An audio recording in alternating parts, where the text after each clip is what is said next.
السلام علیکم ورحمۃ اللہ وبرکاتہ۔ خیر مقدم ہے آپ کا فدا نامے میں۔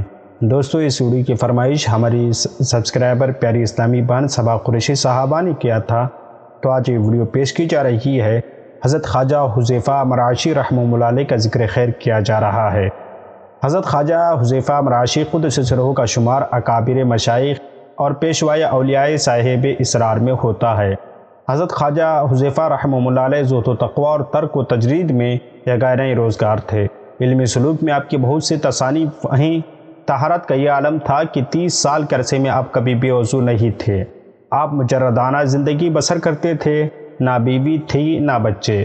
آپ 3-4 روز اور بعض اوقات 5-6 روز کے بعد افطار کرتے تھے، اور اس وقت بھی 3 لقموں سے زیادہ کھانا تناول نہیں فرماتے تھے۔ آپ فرمایا کرتے تھے کہ درویش کی غذا ذکر اللہ ہے۔ ایک قول کے مطابق آپ کی ولادت 3 جنوری 765 عیسوی مراش علاقہ شام میں ہوئی۔ آپ کا اسم گرامی حذیفہ مرعشی اور لقب صدرالدین تھا۔ کہا جاتا ہے کہ حضرت خواجہ حذیفہ مرعشی رحمہ اللہ علیہ نے 7 سال کی عمر میں قرآن مجید حفظ کر لیا تھا۔ ہر روز اور ہر شب ختم قرآن کیا کرتے تھے۔ آج جس درویش کو دیکھتے ان کا ادب و احترام بجا لاتے تھے اور فیض طلب کرتے تھے۔ آپ کو حضرت خواجہ فضیل بن عیاض قدس سرہ اور حضرت خواجہ بایزید بسطامی قدس سرہ کی صحبت ملی، اور ایک قول کے مطابق آپ حضرت ابراہیم بن ادھم رضی اللہ عنہ کی خلیفہ خاص تھے۔ ان مشائخ نے فرمایا کہ حذیفہ مرد خدا ہے، بڑا بزرگ ہوگا، اور بہت لوگ ان کے ذریعے منزل تک پہنچیں گے۔ چنانچہ 18 سال کی عمر میں آپ عالم لدنی ہو گئے، شریعت، طریقت، حقیقت اور معرفت کا بحر کامل بن گئے۔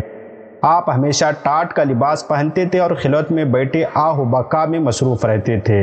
جب لوگوں نے پوچھا اس قدر گیا وزاری کا سبب کیا ہے، تو فرمایا اس وجہ سے روتا ہوں کہ مجھے نہیں معلوم کہ میں قیامت کے دن جنت والوں کی زمرے میں آؤں گا یا پھر جہنم میں جانے والوں کی کیٹیگری میں آؤں گا۔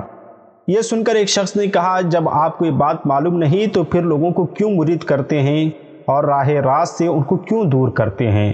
تو اس پر آپ نے نعرہ لگایا اور بے ہوش ہو کر گر پڑے۔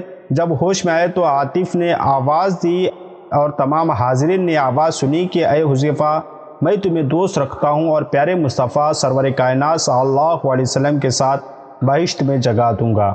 اور اس مجلس میں 30,000 کفار بھی موجود تھے۔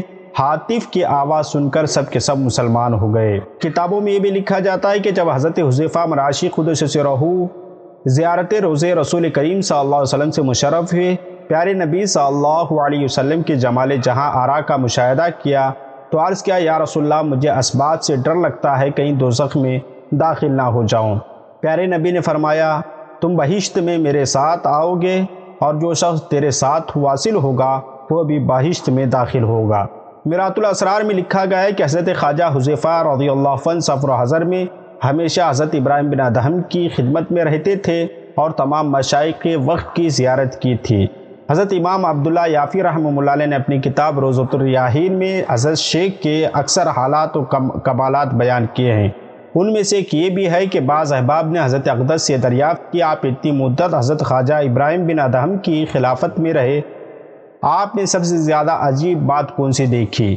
تو آپ نے فرمایا، ایک دفعہ مکہ معظمہ کے سفر میں چند دن ہم نے فاقی میں بسر کیے۔ جب ہم کوفہ پہنچے تو قیران مسجد میں قیام کیا۔ حضرت خواجہ ابراہیم بن ادھم نے میری طرف دیکھ کر فرمایا، اے حذیفہ، معلوم ہوتا ہے کہ تم کو بھوک لگی ہے۔ میں نے عرض کیا، آپ سے پوشیدہ نہیں ہے؟ آپ نے کاغذ اور قلم و دوات طلب کر کے بسم اللہ الرحمن الرحیم انت المقصود بکل حال، اس کے علاوہ حضرت خواجہ ابراہیم بن ادھم نے چند اور کلمات بھی لکھے اور کاغذ میرے ہاتھ میں دے کر فرمایا، شہر سے باہر جاؤ، جو شخص پہلے ملے یہ خط اس کو دے دینا۔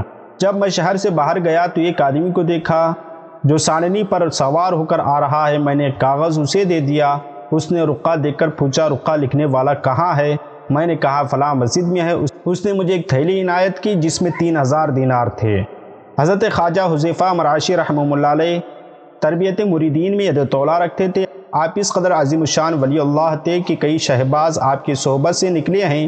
آپ کے مریدین کا طریق بھی تجرد ظاہر و باطن تھا۔